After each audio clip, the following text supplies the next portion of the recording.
Alrighty now, book club time. It is not too late to hit your summer reading goals.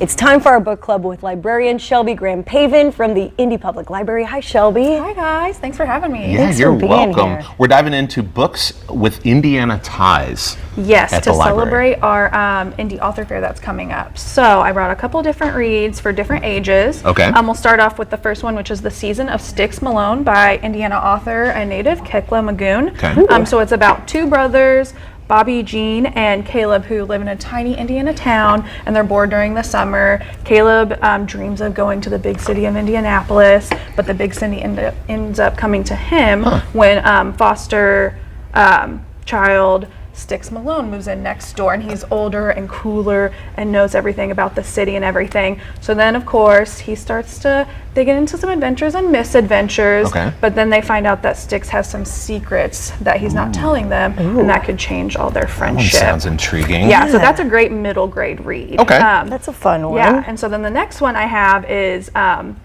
Camp Murder Face. Oh, there's a title for it. So that is by Josh Burke and Sandra Mitchell, who is also an Indianapolis native. Okay. Oh, love that. So it's based in 1983 at summer camp, so nothing can go wrong. That's fine. So two campers, Corinne and Tez, meet at camp, and they're both have different experiences. Tez is super excited to be there, and Corinne wants nothing to do with it. But then they come together and they meet each other and they're like, we'll have the best summer.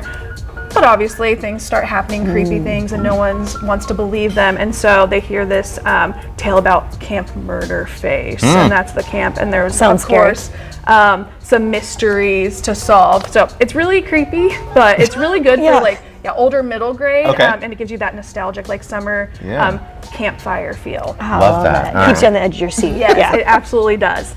And then one of my very favorites is You Should See Me in a Crown by Leah Johnson. This is actually part of our racial equity collection. And Leah Johnson is, again, an Indianapolis, Indiana native.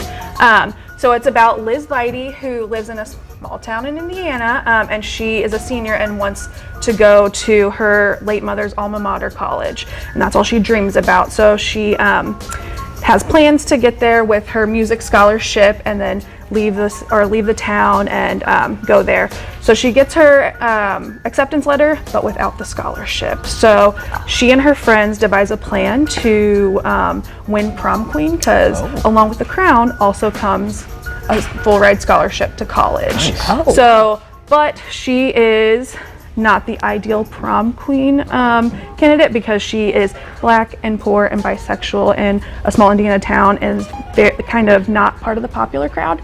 But so they work together to try to boost her popularity and change her to be the ideal prom queen. And then there's some romance that's involved with another prom queen candidate with the cool girl Mac that comes into town. So there's some conflict that happens with her identity and trying to be who she is while also trying to get the scholarship. All right, Shelby, we got about a minute left, and I know we want to get to that author fair too. So, and so then the other ones I have, so Come and Get Me, that one is based in Indiana University. It's a mystery. A journalist, she goes to Indiana University to receive an honorary degree, but then there's some disappearances that are happening that people want her to look into. So that's kind of neat. It's also by an Indiana author.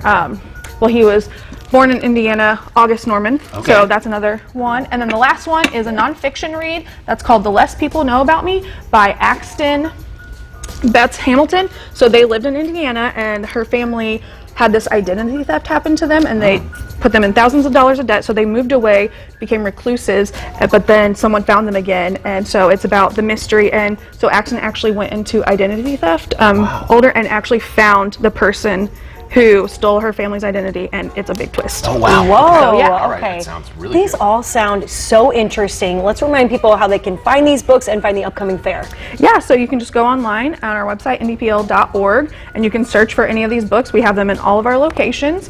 And then, so the Indy Author Fair is coming up August 6th. It's from 11 to 4. It's free. So there's different workshops you can do about journaling for authors. And then there's also native authors from Indiana that you can meet and talk to and talk about their experiences and also pick up some of their copies. Sounds like a lot of Love fun. seeing the talent in our Yeah. area. Yeah, Thank there's you a so ton. much. Thanks, Shelby. Thank you.